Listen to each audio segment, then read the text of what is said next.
ಅಪ್ಪಿತಪ್ಪಿಯೂ ಹೆಣ್ಣು ಮಕ್ಕಳಿಗೆ ಈ ಹೆಸರುಗಳನ್ನು ಇಡಬೇಡಿ, ಅವರ ಭವಿಷ್ಯ ಹಾಳಾಗುತ್ತದೆ. ಎಚ್ಚರ.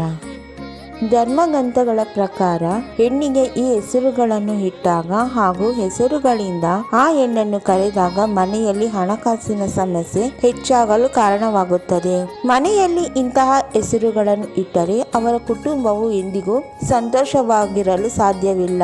ಆಕೆಯ ತವರು ಮನೆಯವರು ಹಾಗೂ ಗಂಡನ ಮನೆಯವರು ಎಲ್ಲರೂ ಸರ್ವನಾಶವಾಗುತ್ತಾರೆ. ಧರ್ಮಗ್ರಂಥಗಳ ಪ್ರಕಾರ ಯಾವುದೇ ಕಾರಣಕ್ಕೂ ಇಂತಹ ಹೆಸರುಗಳನ್ನು ಹೊಂದಿರಬಾರದು.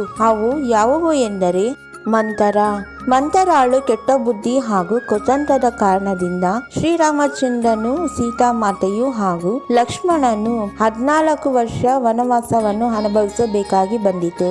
ಆದ್ದರಿಂದ ಯಾವ ತಂದೆ ತಾಯಿಯು ತಮ್ಮ ಮಕ್ಕಳಿಗೆ ಈ ಹೆಸರನ್ನು ಇಡುವುದಿಲ್ಲ. ಮಂಡೋದರಿ ಎಂಬ ಹೆಸರು ಬುದ್ಧಿವಂತರು, ದಯಾವಂತರು ಹಾಗೂ ಸದ್ಗುಣಶೀಲರು ಎಂದು ಈ ಹೆಸರಿನ ಅರ್ಥ. ಆದರೆ ಮಂಡೋದರಿಯು ರಾವಣನ ಹೆಂಡತಿಯಾಗಿದ್ದಳು. ಆದ ಕಾರಣ ಈ ಹೆಸರನ್ನು ಯಾರೂ ತಮ್ಮ ಮಕ್ಕಳಿಗೆ ಇಡಲು ಇಷ್ಟಪಡುವುದಿಲ್ಲ. ಗಾಂಧಾರಿಯು ವಯಸ್ಸಾದ ಹಾಗೂ ಶಕ್ತಿಶಾಲಿಯಿಂದ ಕೂಡಿದ ಮಹಿಳೆ. ವಿವಾಹದ ನಂತರ ಕೌರವ ವಂಶಕ್ಕೆ ರಾಣಿಯಾದಳು. ಇದರಿಂದ ಅವರೆಲ್ಲರೂ ದುಃಖಿತರಾದರು. ಆಕೆಯ ಪುತ್ರರೆಲ್ಲರೂ ಸಾವನ್ನಪ್ಪಿದರು. ಇದರಿಂದ ಯಾವ ಹೆಣ್ಣು ಮಕ್ಕಳಿಗೆ ಗಾಂಧಾರಿ ಎಂಬ ಹೆಸರನ್ನು ಇಡಲು ಯಾರೂ ಬಯಸುವುದಿಲ್ಲ. ದ್ರೌಪದಿಯು ಪಂಚಾಲ ರಾಜ್ಯದ ರಾಜಕುಮಾರಿ ಹಾಗೂ ಪಾಂಡವರ ಪತ್ನಿಯಾಗಿದ್ದಳು. ಆಕೆಯು 5 ಜನ ಪತಿಯನ್ನು ಹೊಂದಿದ್ದಳು. ಅಂದರೆ ಕಾರಣಾಂತರಗಳಿಂದ ಆಕೆಯು 5 ಜನ ಪಾಂಡವರನ್ನು ಮದುವೆಯಾಗಬೇಕಾಗಿ ಬಂದಿತು. ಆದ್ದರಿಂದ ಯಾವ ಹೆಣ್ಣು ಮಗುವಿನ ತಾಯಿಯೂ ಸಹ ದ್ರೌಪದಿ ಎಂಬ ಹೆಸರನ್ನು ಇಡುವುದಿಲ್ಲ.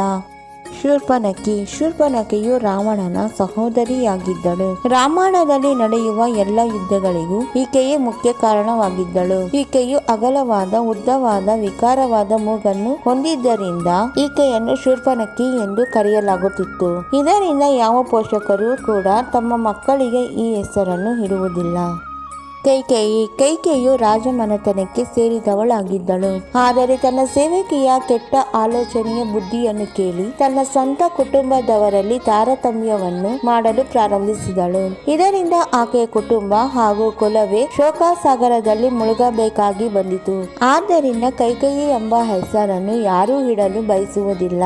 ಇದನ್ನು ಇಡುವುದರಿಂದ ಅವರ ಕುಟುಂಬವು ಭಯ ಹಾಗೂ ಅಪಘಾತಗಳನ್ನು ಅನುಭವಿಸುತ್ತಾರೆ.